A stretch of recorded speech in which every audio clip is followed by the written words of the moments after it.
So this is a screencast for week 2 of Writing 250 during the full summer term. As you know, we have a lot to do this week.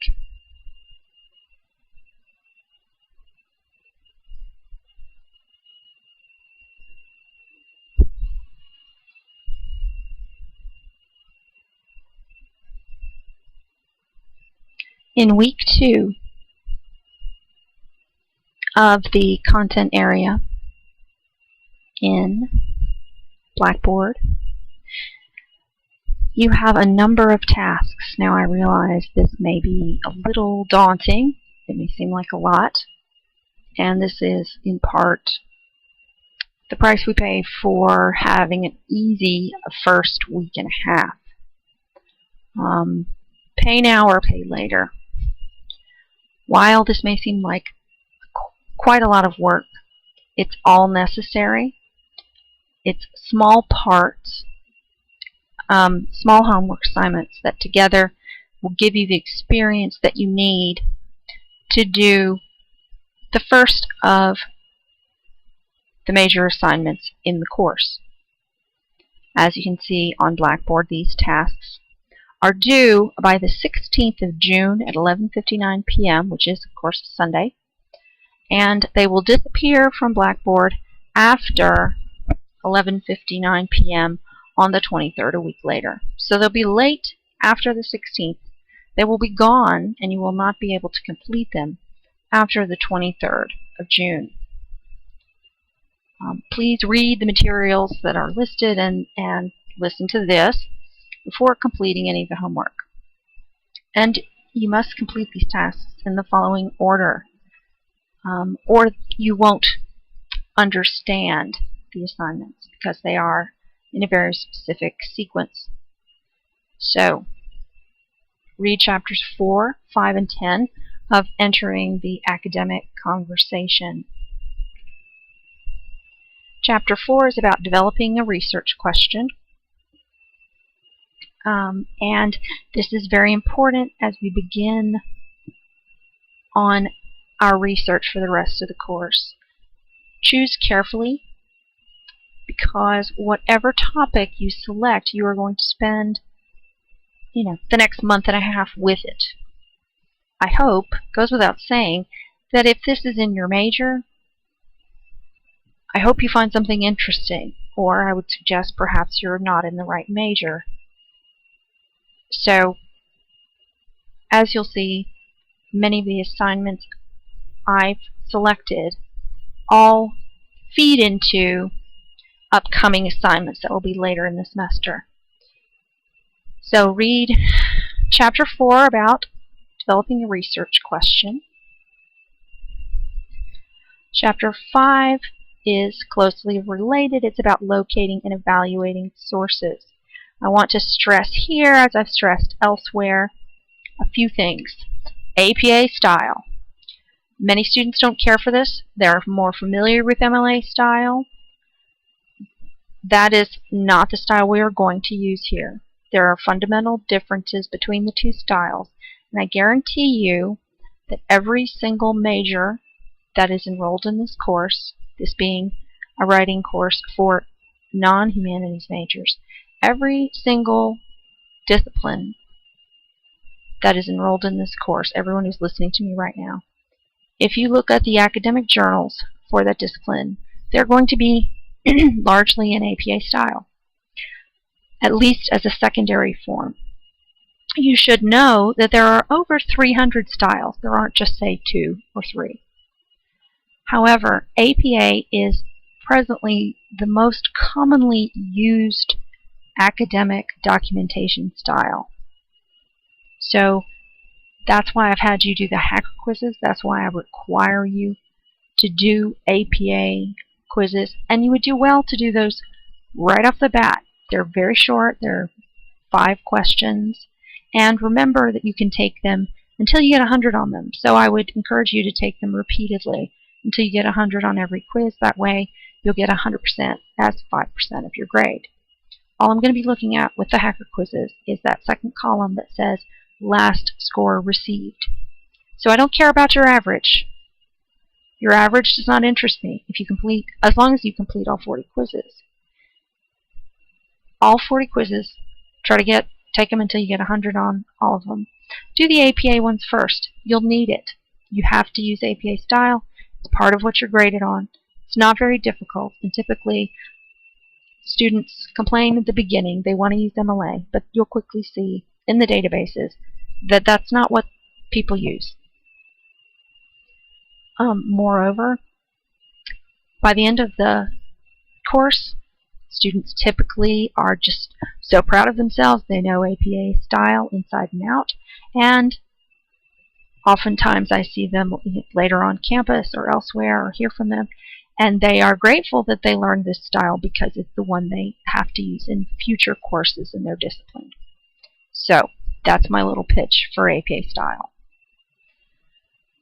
So after you read Chapter 5, which asks you to locate and evaluate sources, you will read Chapter 10, which is about preparing a research proposal and an annotated bibliography. Once you read those chapters, I would caution you on a few things.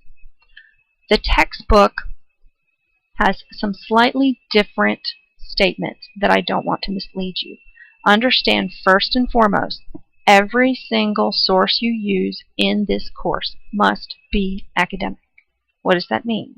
It's an academic journal.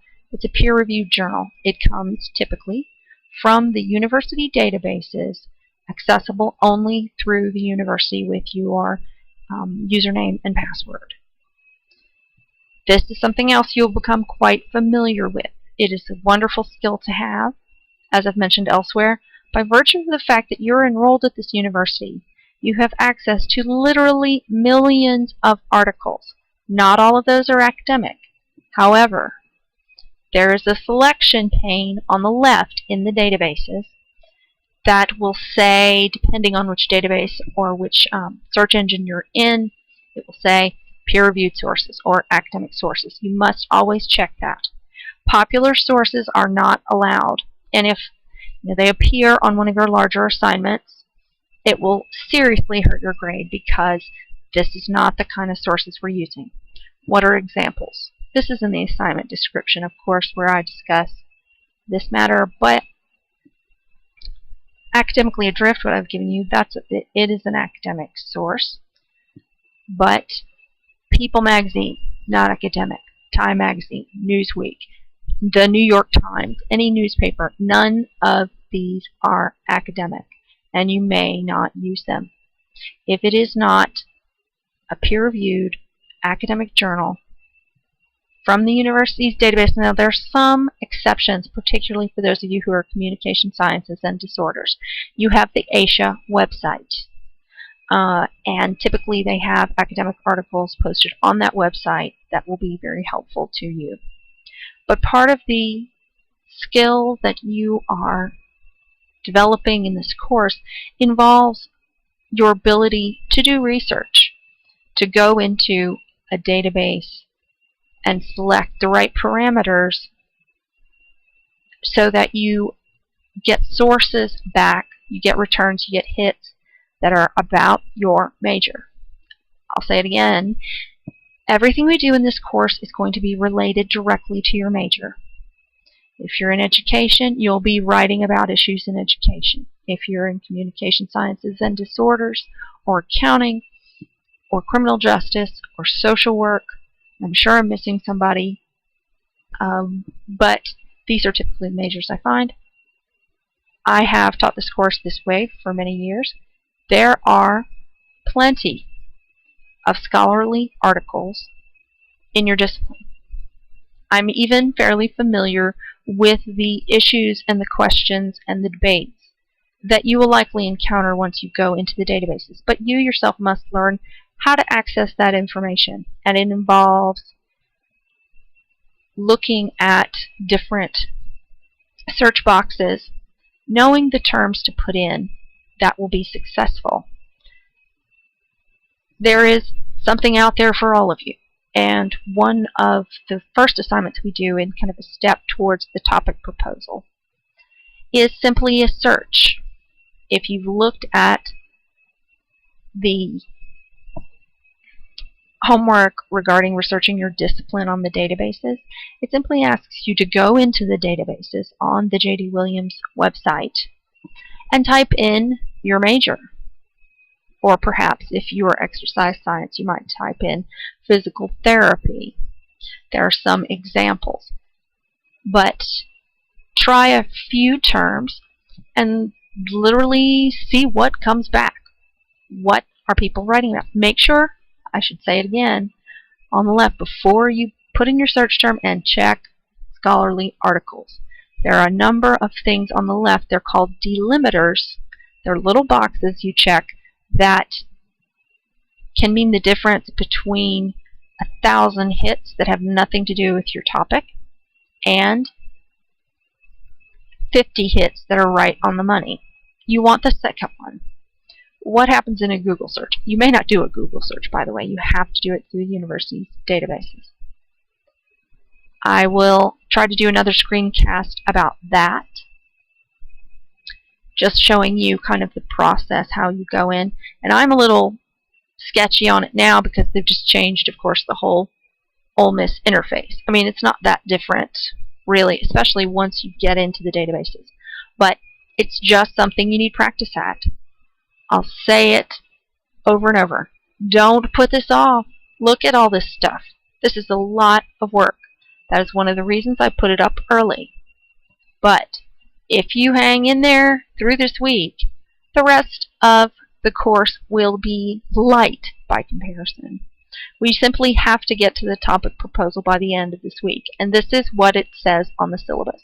The topic proposal isn't terribly long, and the discussion board posts and the research, the other two homeworks, will directly feed into that topic proposal and help you write it. It will be half written by the time you get to it. This is typically how I try to structure all my assignments. I often hear from students that their entire academic lives, they've simply been tossed an assignment description and told to do it. I really don't believe in that. Typically, before we have any larger assignments, we will do a number of smaller ones, but those will actually be ways of generating material for the larger assignment that's coming. They're not busy work.